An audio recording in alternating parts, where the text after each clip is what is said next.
Perubahan semacam ini tidak jelas, tetapi itu memberi kelompok Ye Zhong semacam perasaan aneh. Tampaknya seolah-olah Xiao Yan, yang berada di depan mereka, telah menjadi lebih mempesona daripada sebelum dia melakukan retret. Xiao Yi dan Tian Huo Zunse juga sedikit terkejut karena perubahan ini. Xiao Yi masih baik-baik saja tapi Tian Huo Zunse sepertinya telah tenggelam dalam pikirannya. Xiao Yan sedikit terkejut saat melihat begitu banyak orang di luar pintu setelah dia keluar dari ruang pelatihan.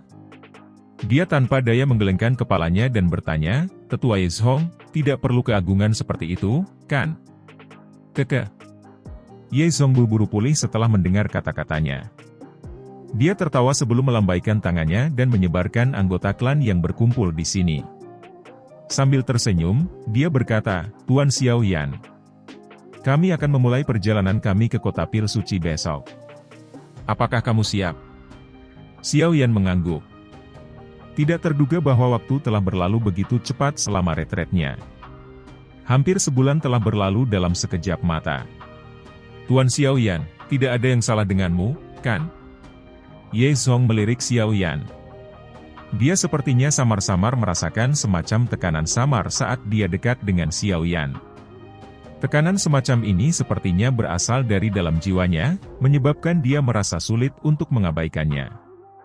Xiao Yan mengungkapkan ekspresi tidak pasti dalam menghadapi pertanyaan Ye Zhong. Dia mengerutkan kening dan bertanya, "Apa yang bisa terjadi padaku?" Dari cara Xiao Yan bertindak, sepertinya dia tidak menyadari sedikit perubahan itu. Ye Zhong agak tercengang saat melihat sikap Xiao Yan yang hilang. "Mungkinkah dia salah?" "Bukannya kamu salah.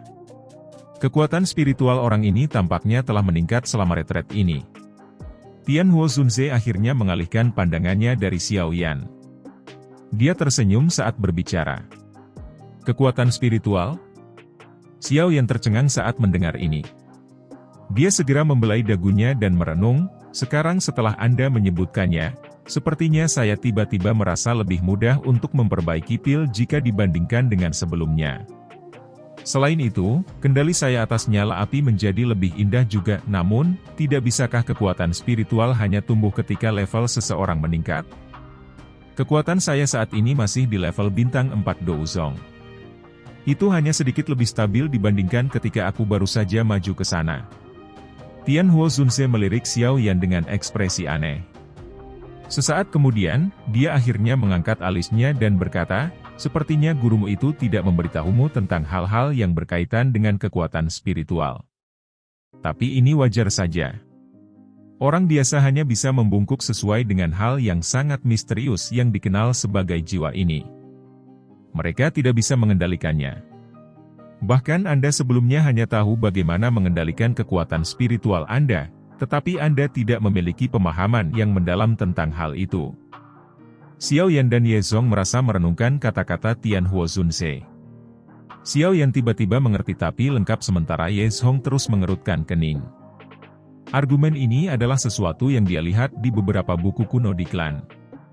Kekuatan spiritual tidak memiliki perbedaan dalam kelas tetapi memiliki perbedaan dalam keadaan. Tian Huo Zunze samar-samar tersenyum dan menjelaskan, "Tentu saja, sangat sedikit orang akhir-akhir ini yang pernah mendengar pernyataan ini karena keadaan spiritual semacam ini adalah sesuatu yang tidak dapat disentuh oleh kebanyakan ahli sepanjang hidup mereka. Apakah Anda tahu mengapa begitu banyak alkemis tetap berada di tingkat ketujuh sepanjang hidup mereka?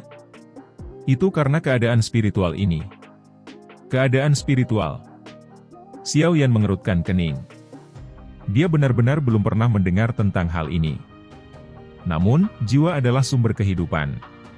Tidak ada yang akan ada tanpa jiwa. Jika jiwa seseorang tidak hancur, seseorang masih akan memiliki benang kehidupan. Siapapun akan mempertahankan rasa hormat yang sehat untuk hal misterius semacam ini. Namun, Xiao Yan hanya tahu bahwa kekuatan spiritualnya cukup kuat. Dia mengerti sedikit lagi. Apalagi Xiao Yan hanya punya mencapai tingkat alkemis tingkat 5 ketika Yao Lao ditangkap.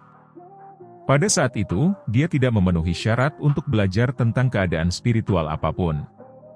Dia tidak memiliki pengajaran Yao Lao selama beberapa tahun ini, menyebabkan dia sama sekali tidak menyadari beberapa informasi yang berkaitan dengan alkemis tingkat puncak. Apa yang disebut keadaan spiritual ini adalah salah satu dari hal-hal itu. Apa yang saya katakan kemungkinan adalah sesuatu yang hanya Grandmaster Alkemis yang telah mencapai tingkat ke-8 yang tahu. Kalau tidak, orang hanya bisa menemukan informasi di beberapa buku kuno. Tianhuo Zunze perlahan menjelaskan. Jika dia bukan dari era ini, kemungkinan dia tidak bisa memberikan penjelasan kepada Xiao Yan. Keadaan spiritual dibagi menjadi 4 tingkatan. Keadaan fana, keadaan jiwa, keadaan surgawi, dan keadaan di kebanyakan orang, bahkan alkemis yang berada di bawah tingkat ke-8, tetap berada di keadaan fana. Hanya ada sedikit variasi kekuatan antara kekuatan spiritual kebanyakan orang. Di masa lalu, Anda berada di level ini tetapi hanya jauh lebih kuat daripada orang biasa. Dengan keberuntungan, beberapa alkemis tingkat 7 mungkin bisa samar-samar menyentuh keadaan jiwa. Jika kekuatan spiritual seseorang telah mencapai tingkat ini, itu akan mendapatkan efek tertentu. Efek itu adalah memberkahi jiwa, menyediakan pil obat dengan spiritualitas.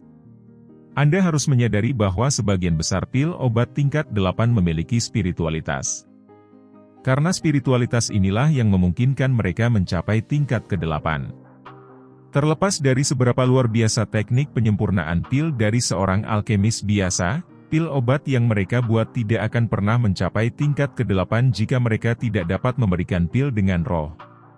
Keadaan surgawi, Anda harus menyadari bahwa ketika datang ke pil obat tingkat 9, kecerdasannya tidak akan berbeda dari orang biasa. Ini setara dengan semacam penciptaan kehidupan. Seseorang tidak hanya harus menyediakannya dengan spiritualitas, tetapi juga harus memiliki kekuatan alam. Untuk mencapai ini, seseorang harus mencapai keadaan surgawi yang maha kuasa. Sangat mungkin bahwa sangat sedikit orang di benua ini yang dapat mencapai level ini. Adapun keadaan bagian di ini hanya ada di legenda. Bahkan saya hanya mendengarnya. Namun, saya pikir Anda harus menyadari tingkat atas keadaan spiritual. Di tingkat D, yang bisa saya katakan adalah bahwa keadaan ini terkait dengan pil obat tingkat D. Pil obat tingkat D terkait dengan Dou Di yang legendaris. Namun, tidak diketahui berapa banyak orang yang gagal mencapai keadaan ini. Suara Tianhuo Zunze menyesal ketika dia selesai berbicara. Namun, kelompok Xiao yang tidak lagi bisa merasakan penyesalan dalam suaranya. Beberapa dari mereka telah terguncang ke dalam keadaan pusing oleh kata-kata Tianhuo Zunze telah diucapkan. Selain Ye Zong, yang memiliki ingatan samar tentang keadaan spiritual, semua orang, bahkan Xiao Yi, merasa sedikit tersesat. Dia baru saja maju ke kelas Douzun. Dalam hal pengalaman, dia tidak dapat bersaing dengan iblis tua seperti Tianhuo Zunze. Ini, sepertinya saya juga telah membaca teori-teori ini di beberapa buku kuno. Namun, mereka tidak menggambarkannya secara rinci seperti Tuan Tua Yao. Ketika saya melihat mereka saat itu, saya pikir mereka hanyalah kesalahan dan tidak terlalu memperhatikan mereka. Ye Zong akhirnya pulih setelah beberapa saat. Dia berbicara dengan cara yang agak kesal. Nenek moyang klan Ye saya juga seorang alkemis tingkat 8 saat itu. Namun, dia tidak meninggalkan informasi apapun mengenai keadaan spiritual. Jiwa adalah keberadaan yang sangat misterius. Beberapa alkemis akan benar-benar bingung bahkan jika mereka menerobos karena kesempatan beruntung. Tianhuo Zunze melirik Xiao Yan dan berkata, sebelumnya Anda tidak memiliki kualifikasi untuk berhubungan dengan informasi ini. Awalnya aku mengira gurumu akan memberitahumu tentang hal itu. Namun, melihat penampilanmu, sepertinya aku menyimpulkan dengan buruk. Xiao Yan tertawa pahit dan menjelaskan, saya hanyalah seorang alkemis tingkat 5 saat guru jatuh ke tangan aula jiwa. Bagaimana saya bisa berhubungan dengan informasi seperti itu? Keadaan spiritual Anda saat ini tampaknya telah menyentuh keadaan jiwa. Kapan Anda bisa memasuki keadaan jiwa akan tergantung pada seberapa diberkatinya Anda. Dikabarkan bahwa ada metode pelatihan khusus untuk melatih roh seseorang selama zaman kuno. Ini disebut teknik jiwa. Namun, itu jelas telah hilang karena bahkan aku belum pernah melihat apapun tentang apa yang disebut teknik jiwa. Tianhuo Zunze tertawa. Roh bisa dilatih? Xiao Yan segera berteriak kaget saat mendengar ini. Wajahnya dipenuhi dengan ketidakpercayaan. Di benua Douki saat ini, jiwa seseorang hanya bisa diperkuat seiring dengan peningkatan kekuatan seseorang. Atau, seseorang bisa mengkonsumsi beberapa harta alam, tapi bisa melatihnya melalui metode pelatihan adalah sesuatu yang belum pernah didengar Xiao Yan. Saya sudah mengatakan bahwa itu selama zaman kuno.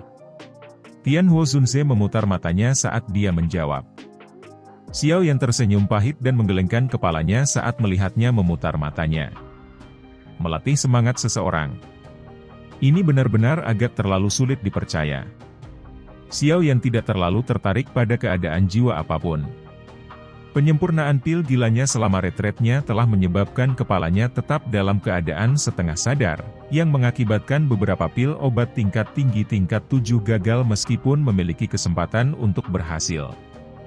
Namun, dia merasa ada sesuatu yang tidak beres sekarang sehingga dia memikirkannya. Dia jelas merasakan bahwa dia telah menjadi sedikit lebih akrab dengan menyempurnakan pil obat tingkat 7 tingkat tinggi. Sepertinya aku perlu mencari kesempatan untuk mempelajarinya dengan benar di masa depan. Jika saya ingin maju ke tingkat ke-8, saya perlu memahami apa yang disebut keadaan spiritual ini. Xiao Yan merenung di dalam hatinya. Kata-kata Tianhuo Zunze tidak diragukan lagi telah membuka dunia baru baginya untuk dijelajahi. Baru sekarang dia mengerti bahwa jiwa itu terkait dengan kemajuan di luar alkemis tingkat 7. Tidak heran ada begitu banyak alkemis tingkat 7 sementara alkemis tingkat 8 sangat langka, kemungkinan beberapa alkemis tingkat 7 tidak menyadari apa yang disebut keadaan spiritual. Namun, akan lebih baik jika saya bisa mendapatkan semacam teknik jiwa yang memungkinkan saya untuk melatih jiwa saya. Dengan benda ini, saya seharusnya bisa maju ke keadaan jiwa dengan cara yang jauh lebih lancar. Sayangnya, itu sudah hilang. Hati Xiao Yan dipenuhi penyesalan saat memikirkan hal ini. Hilangnya teknik jiwa ini mungkin menjadi alasan utama mengapa generasi alkemis saat ini mengalami kesulitan maju ke tingkat ke-8. Aku ingin tahu apakah Menara Pil memiliki teknik jiwa? Dengan mampu menjadi tanah suci di hati sejumlah alkemis yang tak terhitung jumlahnya, kemungkinan itu bukan tempat biasa. Mudah-mudahan, saya akan dapat memperoleh beberapa berita tentang teknik jiwa dalam perjalanan saya ke kota suci Pil. Siapa yang tahu kapan hal semacam ini akan muncul? Xiao Yan menghela nafas. Dia telah mengambil keputusan. Selama perjalanannya ke kota suci Pil, menemukan teknik jiwa akan menjadi tugas penting. Semua anggota klan Ye berdiri di pintu masuk manor keesokan harinya. Mata mereka sangat panas saat mereka melihat kelompok Xiao Yan di depan mereka. Apakah klan Ye akan bisa mendapatkan kursi penatua Menara Pil akan tergantung pada penempatan Xiao Yan dalam tes 5 klan besar. Klan Ye hanya akan dianggap telah diangkat jika Xiao Yan berhasil masuk 3 besar. Dengan perlindungan Menara Pil, mereka akan dapat berkembang dengan damai. Meskipun mereka pasti tidak akan mampu melampaui klan seperti klan Chao dalam waktu singkat, mereka akan, setidaknya, memiliki kemampuan untuk melindungi diri mereka sendiri. Klan Ye mungkin akhirnya menghasilkan seorang jenius dari generasi muda seperti penyihir Chao Ying dari klan Chao. Kemudian klan Ye akan dapat secara bertahap bangkit dan mendapatkan kembali kejayaannya. Tetua kedua, tetua ketiga, saya akan mengikuti Tuan Xiao Yan dan sisanya dan menuju ke kota Pil Suci. Oleh karena itu, saya akan menyerahkan klan Ye ini kepada Anda. Ye Zong berbicara dengan suara yang dalam kepada dua tetua di depan anggota klan Ye. Ya, penawa pertama tetap tenang dan bersiap-siap untuk pergi ke kota Pil Suci. Meskipun klan Ye kami telah menurun, kami masih memiliki beberapa hubungan dengan Menara Pil. Seorang tetua dari klan Ye berbicara. Beberapa tetua dari klan Ye di sampingnya mengangguk setuju. Ye Zong menghela nafas dan mengangguk. Dengan penurunan terus-menerus dari klan Ye saat ini, beberapa hubungan masa lalu mereka telah hilang. Namun, beruntung tidak semua orang kejam seperti klan Chao. Selain itu, karena hubungan inilah klan Ye masih bisa mempertahankan namanya dan memiliki kesempatan untuk bertahan hidup meskipun telah gagal dalam 2 tes sebelumnya. Xiao Yan melirik ke langit dan dengan lembut berkata, sudah hampir waktunya. Penatua Ye Zong, ayo pergi. Setelah istirahat malam, perasaan mempesona yang ditunjukkan Xiao Yan kemarin berangsur-angsur ditarik. Namun, dia samar-samar mengerti bahwa kekuatan spiritualnya saat ini sedikit berbeda dari apa yang terjadi di masa lalu. Jika seseorang harus memberikan penjelasan, itu akan menjadi kekuatan spiritualnya saat ini memiliki aura jiwa tambahan tentang hal itu. 4 keadaan jiwa yang besar tampaknya berguna bagi seorang alkemis. Selain itu, pelatihan Douki tampaknya tidak banyak membantu berdasarkan indera Xiaoyan. Pelatihan jiwa seseorang dan pelatihan Douki seseorang adalah dua metode yang sama sekali berbeda. Mungkin ada dua jenis metode pelatihan di zaman kuno. Namun, di benua Douki sekarang, pelatihan Douki seseorang dianggap sebagai jalan ortodoks. Jiwa adalah sesuatu yang tidak hanya Xiaoyan tapi bahkan beberapa elit Douzun tidak mengerti bagaimana memperkuat melalui pelatihan. Ye Song tersenyum dan mengangguk saat mendengar suara Xiaoyan. Setelah itu, dia berhenti tinggal lebih lama lagi. Dia berbalik dan dengan cepat berjalan ke sebuah plaza yang terletak di bagian utara kota. Ada lubang cacing yang terletak di kota Ye. Itu tidak terlalu besar, dan tidak dapat mencapai kota pil suci. Sebaliknya, mereka perlu melakukan beberapa transfer di sepanjang jalan untuk mencapai tujuan akhir mereka. Selain Xiaoyan, Xiaoyi, dan Tianhuo Zunse, hanya Xin Lan dan Ye Song dari klan Ye yang merupakan bagian dari kelompok mereka. Lagi pula, tidak ada gunanya bagi lebih banyak orang untuk pergi ketika sampai pada masalah seperti itu. Lebih baik bagi mereka untuk tetap di kota Ye untuk melindungi klan. Beberapa dari mereka mengikuti Ye Song saat mereka melintasi kota. Sekitar 10 menit kemudian, mereka muncul di tanah terbuka di utara. Meskipun klan Ye telah menurun, seekor harimau tua tidak kehilangan kekuatannya meskipun kurus. Oleh karena itu, lubang cacing yang didambakan orang lain ini masih milik klan Ye. Jelas, Ye Song sudah memberikan instruksi mengenai perjalanan mereka melalui lubang cacing. Oleh karena itu, tanah terbuka kosong ketika mereka masuk. Kelompok Xiaoyan menaiki tangga batu, dan lubang cacing yang berputar perlahan muncul di depan mata semua orang. Lubang cacing kota Ye ini tampaknya memiliki perasaan yang agung. Namun, dari tampilan riak spasial kecil yang kacau perlahan dipancarkan dari lubang cacing, tampaknya lubang cacing ini tidak dipertahankan selama bertahun-tahun.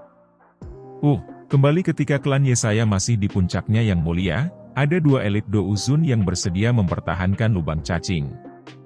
Namun, dengan penurunan klan Ye saya, kami tidak lagi memiliki kemampuan untuk mendapatkan bantuan dari seorang ahli tingkat ini. Benar-benar memalukan. Ye Song tertawa pahit. Dia meratap saat dia melihat lubang cacing ini. Xiaoyan tersenyum dan menggelengkan kepalanya.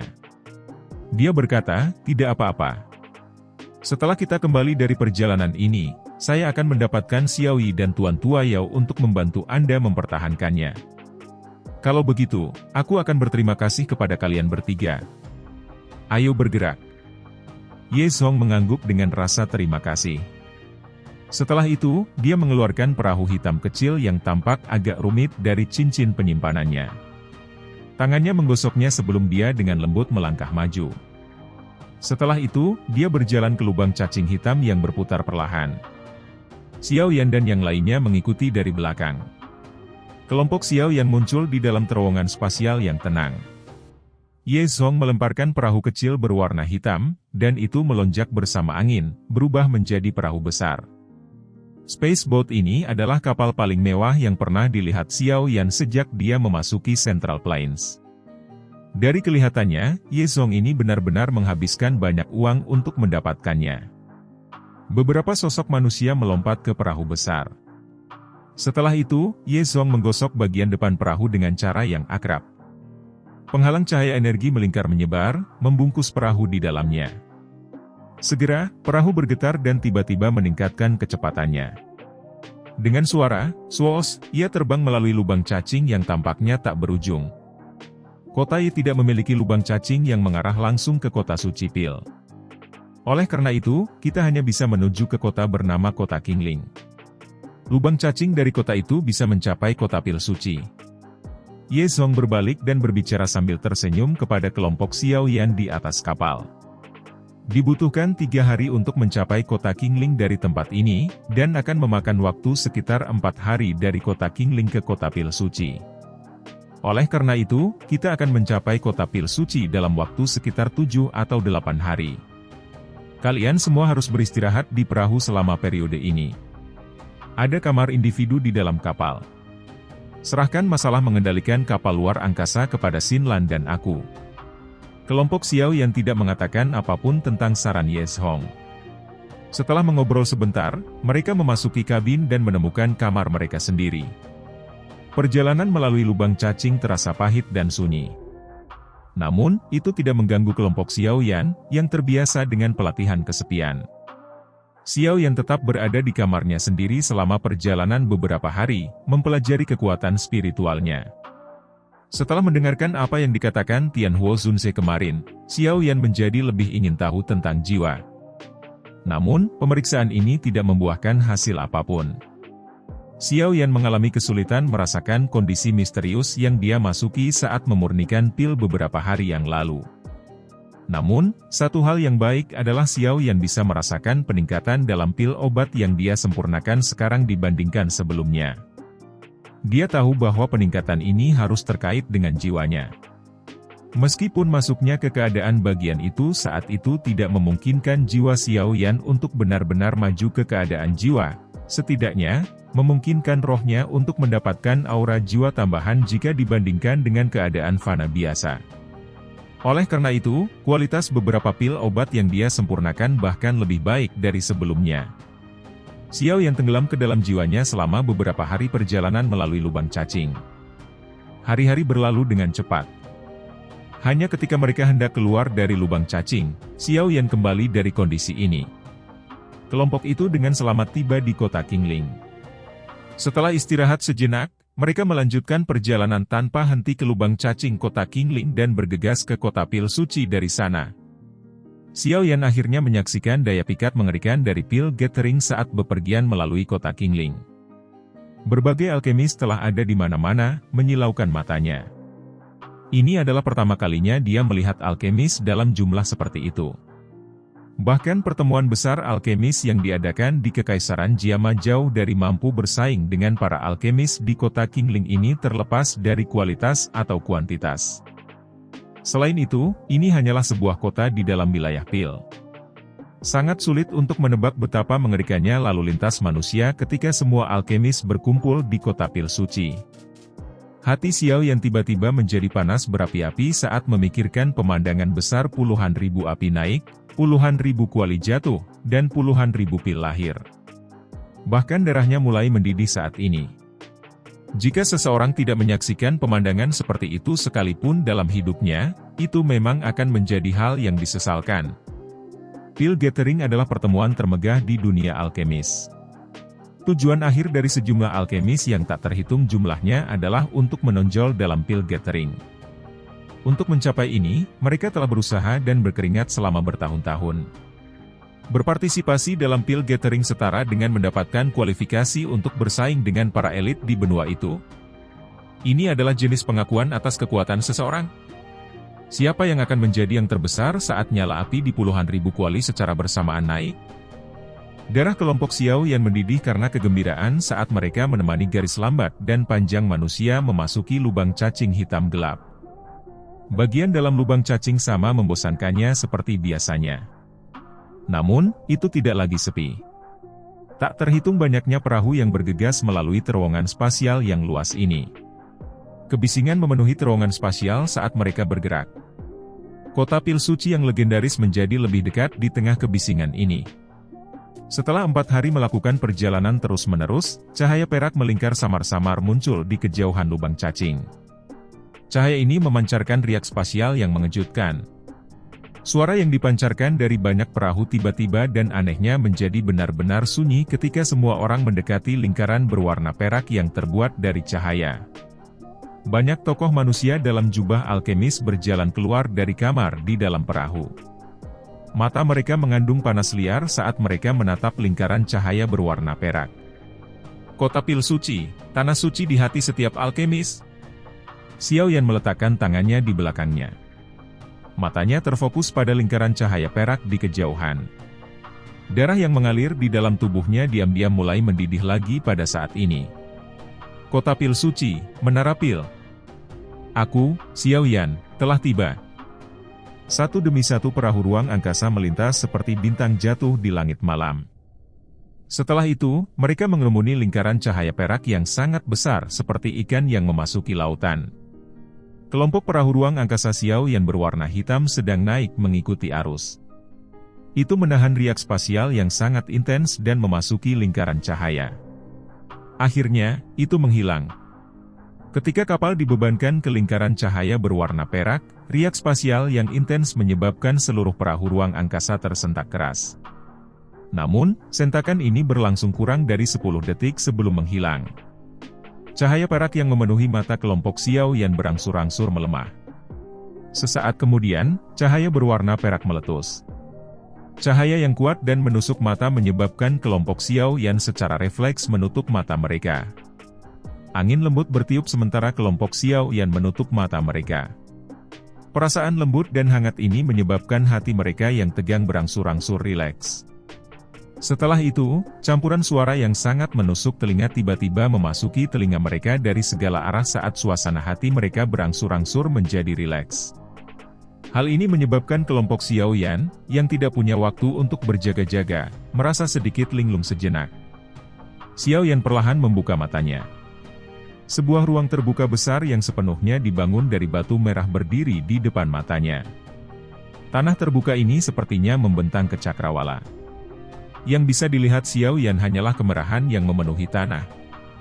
Dari kelihatannya, tempat ini setidaknya selebar 1000 meter. Kelompok Xiao Yan seperti semut kecil saat berdiri di dalamnya, tampak tidak mencolok. Pada saat ini, tanah terbuka merah tua ini sepertinya dipenuhi orang. Kebisingan dipancarkan dari segala arah. Akhirnya, ia berkumpul dan dibebankan ke langit. Bahkan awan di langit menjadi jauh lebih pucat.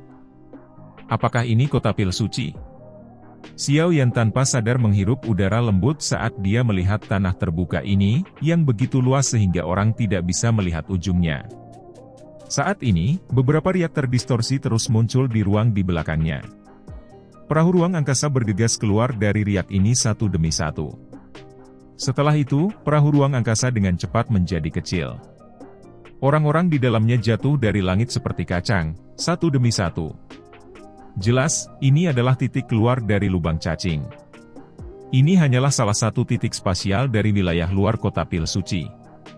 Ada total 8 pintu keluar spasial seperti itu di luar kota. Ye Zong melirik ke sekelilingnya. Matanya tampak sedikit rumit. Klan Ye jarang datang ke tempat ini setelah menurun. Selama masing-masing dari 5 tes klan besar, mereka juga mengunjungi dengan suasana hati yang kecewa. Setelah itu, mereka akan pergi dengan sedih setelah kehilangan semua wajah mereka. Mulut Xiao Yan bergetar saat mendengar ini. Hanya tanah terbuka ini sekitar 10% dari ukuran kota Ye. Namun, kota pil suci ini memiliki 8 dari mereka? Tidak perlu kaget. Kota pil suci dibagi menjadi wilayah luar dan wilayah dalam. Saat ini, kami berada di wilayah luar. Menara pil terletak di wilayah dalam. Tentu saja, terlepas dari apakah itu wilayah luar atau wilayah dalam, mereka semua adalah wilayah menara pil. Ye Zong tanpa sadar tersenyum saat melihat Xiao Yan. Kota pil suci ini mungkin disebut kota, tapi jauh dari apa yang bisa dibandingkan dengan kota biasa. Ukurannya sedemikian rupa sehingga bahkan beberapa ahli Douzong akan membutuhkan hampir setengah hari untuk terbang dari utara ke selatan. Saat ini, lalu lintas belum mencapai puncaknya. Ini benar-benar akan menakutkan 1 bulan sebelum dimulainya pil gathering. Hehe, jangan berpikir bahwa kota pil suci ini begitu besar. Pada saat itu, akan ada pasti menjadi kebutuhan untuk masuk. Ye Zong tertawa, kamu seharusnya tidak meremehkan daya pikat pil gathering. Xiao Yan tersenyum pahit dan menggelengkan kepalanya. Dia baru sekarang mengerti betapa dia berada di desa setelah mencapai kota pil suci ini. Dia akhirnya menyaksikan sebuah kota besar hari ini. Kemana kita menuju dulu? Xiao Yan mengatur emosinya. Tatapannya, bersama dengan Xiao Yi dan yang lainnya, tiba di Eshong. Ini adalah pertama kalinya mereka datang ke kota pil suci, dan mereka tidak terbiasa dengan tempat ini. Mereka masih harus bergantung pada Ye Zhong yang tahu jalannya. Tes untuk 5 klan besar akan terjadi beberapa hari dari sekarang. Kami telah bepergian sepanjang hari, mari kita cari tempat untuk beristirahat dulu. Aku akan membawamu ke lokasi ujian Menara Pil besok. Anda perlu mendapatkan lencana tingkat alkemis yang diakui Menara Pil. Ye Zhong merenung sejenak sebelum menjawab. Lencana tingkat alkemis? Xiao Yan terkejut setelah mendengar ini. Dia bertanya, masih ada kebutuhan untuk benda ini? Xiao Yan hanya mendapatkan lencana alkemis sekali. Itu adalah lencana alkemis tingkat 2 yang dia dapatkan ketika dia berlatih di Kekaisaran Jiama. Setelah itu, dia tidak pernah mendapatkan lencana lain. Lencana yang dikenali oleh Menara Pil tidak dapat dibandingkan dengan tempat lain. Menara Pil ini terkenal karena sangat ketat. Justru karena kebijakannya yang ketat, lencana tingkatnya banyak digunakan di seluruh benua. Ini memiliki efek mengejutkan dimanapun seseorang berada. Jika Anda ingin berpartisipasi dalam Pil Gathering, seseorang harus memiliki lencana tingkat. Jika tidak, seseorang tidak akan diizinkan untuk berpartisipasi. Ye Zhong tersenyum saat dia menjawab. Xiao Yan sedikit mengangguk dan tidak banyak menolak. Namun, dia tidak berpartisipasi dalam tes tingkat semacam ini selama bertahun-tahun. Jadi, dia memang sedikit penasaran. Ye Zhong tersenyum setelah melihat Xiao Yan tidak menyuarakan keberatan. Dia mengidentifikasi posisi mereka dan memimpin dalam menuju ke area istirahat. Namun, riak spasial tiba-tiba muncul di langit yang jauh di belakang. Segera, kereta seputih salju yang dikendarai oleh Pegasus berwarna perak muncul di langit. Kereta seputih salju, yang tiba-tiba muncul, segera menarik fokus mata yang tak terhitung jumlahnya. Banyak suara terkejut bergema di tanah terbuka. Itu adalah binatang kuda surgawi yang hampa? Siapa ini? Mereka telah muncul dengan cara yang begitu megah. Binatang kuda surgawi yang hampa? Xiao Yan juga mengangkat alisnya saat mendengar seruan yang ditransmisikan dari bawah. Matanya menunjukkan kejutan saat dia melihat kereta putih salju. Dia pernah mendengar tentang binatang ajaib seperti itu. Meskipun hanya peringkat 6, itu adalah binatang yang sangat langka. Mereka memiliki kemampuan untuk terbang melalui kehampaan. Selain itu, kecepatan mereka bahkan lebih cepat dan juga lebih nyaman jika dibandingkan dengan perahu ruang angkasa. Banyak orang ingin memiliki binatang kuda surgawi yang hampa. Karena kelangkaan mereka, bagaimanapun, ada permintaan tanpa pasokan, namun kereta putih salju misterius ini mampu menggunakan binatang kuda surgawi yang hampa untuk mengendarai kereta. Cara agung ini benar-benar mengesankan. Tatapan Ye Zhong di samping berhenti di kereta seputih salju. Sesaat kemudian, dia mengerutkan kening. Apakah penatua Ye Zhong tahu siapa pemilik kereta ini? Xiao Yan tanpa sadar bertanya saat melihatnya mengerutkan kening. Apakah kamu melihat lambang klan berbentuk pil di kereta? Itu adalah indikator khusus klan Dan. Jika saya menebak dengan benar, yang duduk di gerbong ini seharusnya adalah orang-orang dari klan Dan yang akan berpartisipasi dalam tes kali ini. Ye Zhong mengangguk saat dia menjawab. Xiao Yan melirik setelah mendengar ini. Dia melihat lencana klan bundar berwarna kuning keemasan. Itu tampak seperti pil obat. Klan Dan. Xiao Yan bergumam di mulutnya. Dia perlahan mengangguk. 5 klan besar dari wilayah pil adalah Dan, Cao, Bai, Qiu, dan Ye. Saat ini, klan Dan menyimpan profil terendah, tetapi kekuatan mereka adalah sesuatu yang tidak diragukan lagi. Klan Cao adalah yang paling terkenal. Klan Bai dapat dianggap sebagai keluarga kaya di wilayah Pil, dan mereka memiliki beberapa pendapat. Klan Kui sedikit lebih lemah, tapi itu berkali-kali lebih baik jika dibandingkan dengan klan Ye. Secara keseluruhan, klan Ye berada dalam kondisi terburuk di antara 5 klan besar. 4 klan besar yang tersisa, termasuk klan Kui terlemah, mampu mempertahankan posisi klan mereka di wilayah Pil. Sejak anggota klan Dan telah tiba, kemungkinan 3 klan lainnya akan segera tiba. Ye Zhong menyuarakan pikirannya. Aku ingin tahu siapa yang akan dikirim klan Dan untuk mewakili mereka tahun ini? Bisakah klan Dan sebanding dengan Cao Ying dari klan Cao? Xiao Yan membelai dagunya dan bertanya. Ini, Saya tidak begitu yakin. Klan Dan selalu menjaga profil rendah, tetapi klan ini juga dapat dianggap memiliki sejumlah besar bakat alkimia. Selama periode gemilangnya saat itu, mereka telah menempati 3 kursi di antara kursi penatua dari Menara Pil. Ye Zong menjawab dengan malu saat mendengar pertanyaan Xiao Yan. Namun, biasanya, yang berpartisipasi dalam tes biasanya bukan yang terkuat di antara generasi muda karena tidak terlalu sulit bagi mereka untuk lulus tes semacam ini. Ini juga akan menjadi kesempatan kita. Bagaimanapun, peluang untuk mendapatkan posisi 3 besar akan meningkat jika ini masalahnya. Xiao Yan sedikit mengangguk. Dia menyadari betapa pentingnya tes ini bagi klan Ye.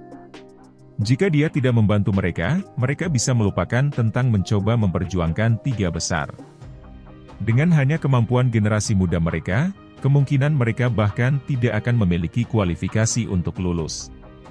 Kereta putih salju mengendarai binatang kuda surgawi yang hampa dan menghilang ke langit yang jauh di tengah suara kuku yang jelas sementara kelompok Xiao Yan sedang berbicara satu sama lain. Ayo pergi, kita akan mencari tempat untuk istirahat dulu. Besok, kita akan pergi ke asosiasi pengujian Menara Pil dan mendapatkan lencana tingkat. Kami akan mempertimbangkan hal-hal lain setelah itu. Ye Zong tertawa. Dia masih aman mengetahui kekuatan Xiao Yan. Namun, satu-satunya hal yang dia khawatirkan adalah bahwa generasi muda yang dikirim oleh 4 klan besar akan lebih kuat dari biasanya. Bagaimanapun, Pil Gathering semakin dekat, anggota generasi muda yang akan datang pasti tidak biasa. Ye Zong membalikkan tubuhnya setelah mengucapkan kata-katanya. Dia terbang ke pintu keluar tanah terbuka merah. Xiao Yan, Xiao Yi, dan yang lainnya mengikuti dari belakang.